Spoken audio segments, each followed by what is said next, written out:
Bonjour, donc on se retrouve aujourd'hui pour une nouvelle vidéo sur Massive. Bien sûr, j'utilise le séquenceur de live qui me servira de base pour utiliser Massive. Je fais ce tuto donc pour vous montrer comment on peut créer un build-up ou un drop, c'est-à-dire une montée progressive ou une descente progressive qui annonce souvent une rupture dans votre composition afin d'envoyer ce que j'appelle la patate, c'est-à-dire le son, c'est-à-dire le swing qui fait que tout le monde s'éclate et tout le monde lève les bras dans le dance floor. Donc comment justement essayer de reproduire cet effet de montée ou de descente avec Massive? Eh bien c'est simple quand on sait comment faire, mais le but du jeu c'est que je vous explique comment faire. Alors on va déjà se mettre en mode session pour que ce soit plus simple. On va charger donc un VST Massive. Voilà. Ok. On va créer dans un premier temps un clip sur ici 4 mesures.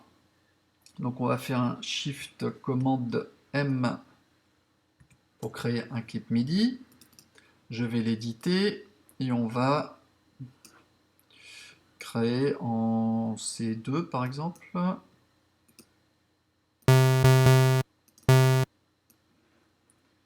Un clip qui va durer donc 4 mesures.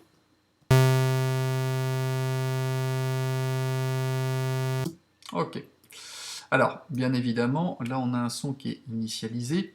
Le but du jeu, c'est d'essayer de faire cet effet de progression, ou donc de montée, build-up ou de descente, avec le son que vous utilisez. Bien évidemment, si je vous montre une montée avec le son qui sera le mien, ce ne sera pas forcément celui que vous aurez. Le but du jeu, c'est de le faire avec celui que vous avez. Donc dans le principe, ce que je vais faire, c'est que je vais essayer de charger un son type lead, par exemple, je sais pas, celui-là.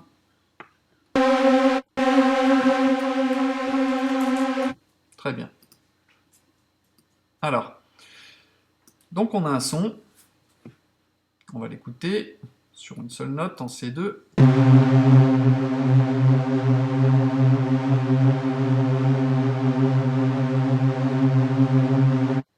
Voilà.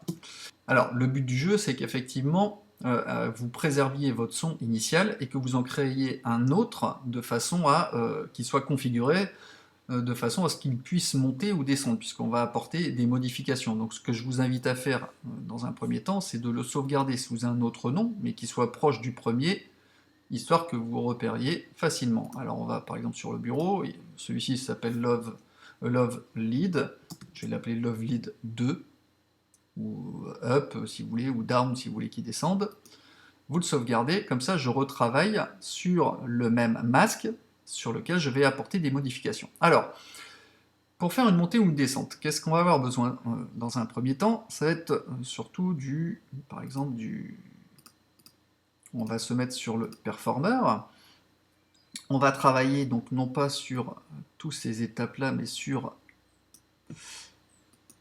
un seul pas. Alors ici, qui va être en descente ou en montée, sur lequel on va affecter une courbe. Alors soit elle est ici descendante, soit je clique ici, hop, et je clique gauche souris pour monter, soit elle sera ascendante. Alors, bien sûr, il faut savoir sur quelle échelle on travaille. Pour l'instant, je ne sais pas. Alors, on revient en recliquant sur curve pour revenir soit sur le rate, sur une vitesse donnée, soit en synchronisation par rapport au tempo de votre session. Alors vous voyez qu'ici j'ai un ratio avec deux numéros, un numéro supérieur et un inférieur. Donc ces deux chiffres en fait vont déterminer la vitesse de la boucle sur les deux champs numériques, ici le haut et le bas. Eux ils vont préciser la durée d'un pas par rapport à la source de modulation. En clair, qu'est-ce que ça veut dire? Eh bien, je vais dire par exemple là, ici, je vais mettre en bas, vous avez votre, votre unité de mesure, c'est-à-dire l'échelle de la mesure, l'échelle sur laquelle vous travaillez. Moi, en bas, c'est la mesure, l'échelle de base. Une mesure, deux mesures, trois mesures, quatre mesures.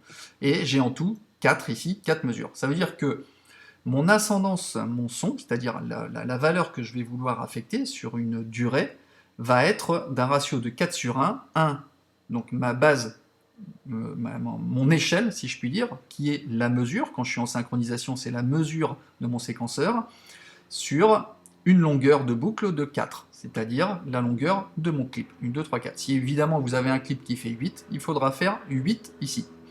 Donc là, je vais affecter, qu'est-ce que je vais vouloir faire? Je vais vouloir faire une pente ascendante sur mon pitch, puisque le but c'est de monter. Hein, j'ai déjà fait un tuto là-dessus sur le pitch up, en jouant avec la transposition sur un fichier audio, de façon à faire monter le son de la même manière qu'on va le faire maintenant. Je vous mettrai le lien en description si jamais ça vous intéresse. Donc là, je vais prendre donc cette montée, c'est-à-dire juste cette partie-là. Hein. Vous voyez que si j'actionne plusieurs steppers, si je puis dire, ils sont grisés. Donc moi, je ne veux pas, enfin, où les chiffres sont mis en blanc. Alors moi, je ne travaille que ici sur une partie du stepper, sur un ratio de 4 sur 1. On a bien compris. Donc là, je clique ici sur le set pour l'affecter la hauteur de mon instrument. Alors, ici, vous voyez que j'ai 3 oscillateurs. Donc évidemment, si je veux que cet effet soit pas sur un seul, il faudra que j'accorde cet effet sur les 4 oscillateurs, puisqu'il faut qu'ils montent, il faut que ce soit les 4 oscillateurs qui montent en même temps. Bien évidemment, si vous en avez que 2 d'activés, vous le faites que sur 2. Donc là, j'ai la base de mon pitch, j'y touche pas, et là, je vais le monter en fonction de l'octave que je souhaite monter. Donc là, ici, 2, après sur 48, j'en ai 3, etc. Ou alors, je vais aller jusqu'au maximum, 64. Celui-ci, pareil, 64, celui-ci, 64. Alors, qu'est-ce qui va se passer quand je vais jouer?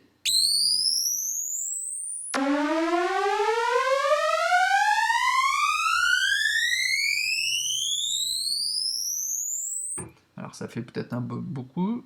Je vais descendre à 48, ça fera un peu moins mal aux oreilles. On va faire sur 3 octaves.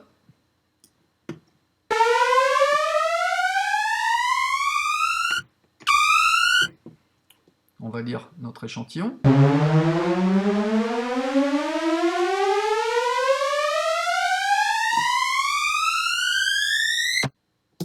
Voilà, donc là je fais monter. Alors évidemment, je peux, ici en load curve, faire l'inverse. Et là, ça va descendre.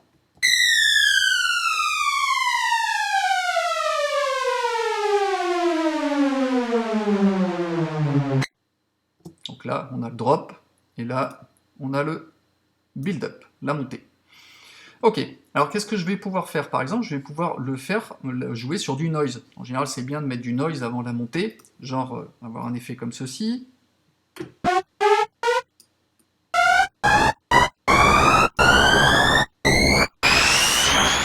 Alors on va mettre ça à 0. Je vais, pareil, sur la même courbe de performance, je vais mettre le 7.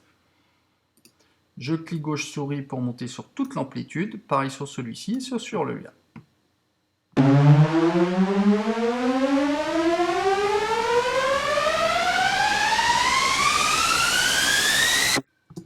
Voilà, excellent. Sur quoi je vais pouvoir jouer également? On va pouvoir jouer sur l'effet. Par exemple, on a un effet, je sais pas, sur le chorus. On va baisser un peu le son.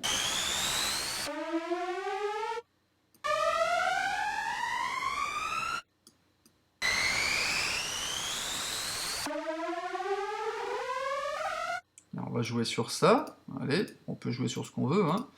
Sur une amplitude, voilà, comme ceci.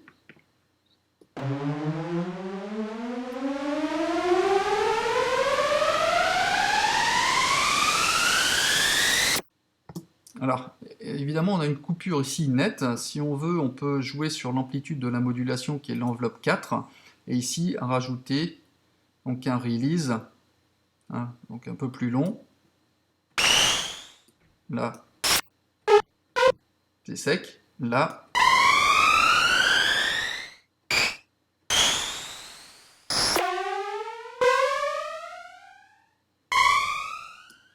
là j'aurai une traînée qui permettra éventuellement de faire un blanc avant d'envoyer la sauce, hein, la rythmique.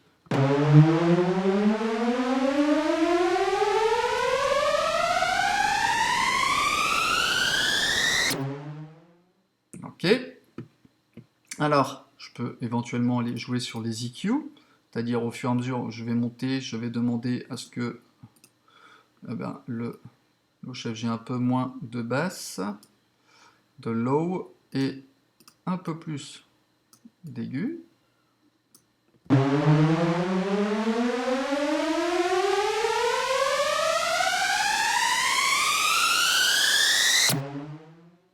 Ok, donc je peux écourter un peu mon clip un petit peu avant.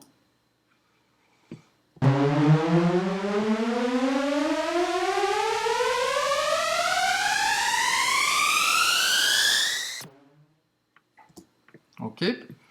Alors, on va pouvoir jouer également sur les panoramiques. Ici, par exemple, je vais prendre un LFO avec une courbe ici montante et descendante, c'est-à-dire que, pareil avec mon rate, je vais affecter avec la panoramique, donc gauche et droite, avec une pente donc montante pour gauche et une basse pour droite. Ainsi, je vais prendre ici le 5 ici. Je vais faire une amplitude comme ceci, ce qui veut dire que à un moment, j'aurai, suivant la vitesse de mon LFO, je vais avoir un coup l'oreille gauche et un coup l'oreille droite.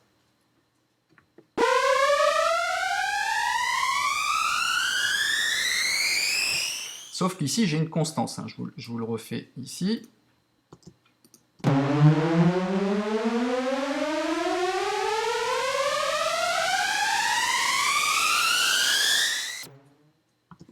Ok. Alors, on va couper un petit peu avant, parce que là, la boucle, elle reprend. Comme le release est un petit peu long, la boucle reprend ici, et c'est désagréable, donc je raccourcis volontairement mon clip.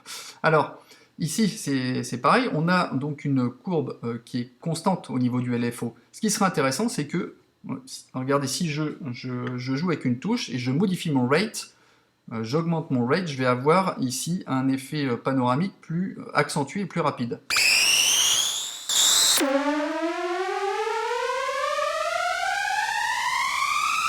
Ce qui sera intéressant, c'est justement que sans utiliser une automation, c'est-à-dire de faire bouger cette vitesse automatiquement en fonction de la montée, et bien pour ce faire, c'est tout simple, je vais choisir un LFO avec la même courbe, je vais lui mettre un rate beaucoup plus rapide, et ici je vais prendre le LFO 6 qui va me servir à agir sur la vitesse, sur mon rate du 5.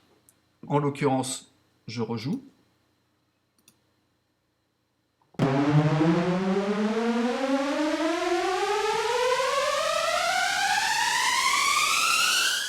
Vous voyez que au niveau des panoramiques, la vitesse est beaucoup plus importante. Je vais le marquer encore un peu plus.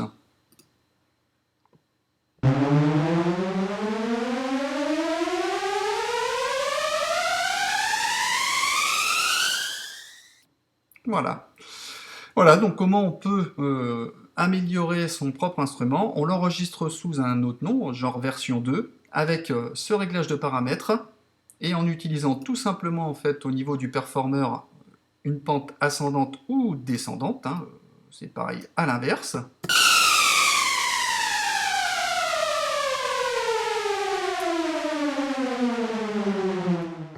Donc en ascendance ou en descendance, donc un build up pour monter ou un drop pour descendre.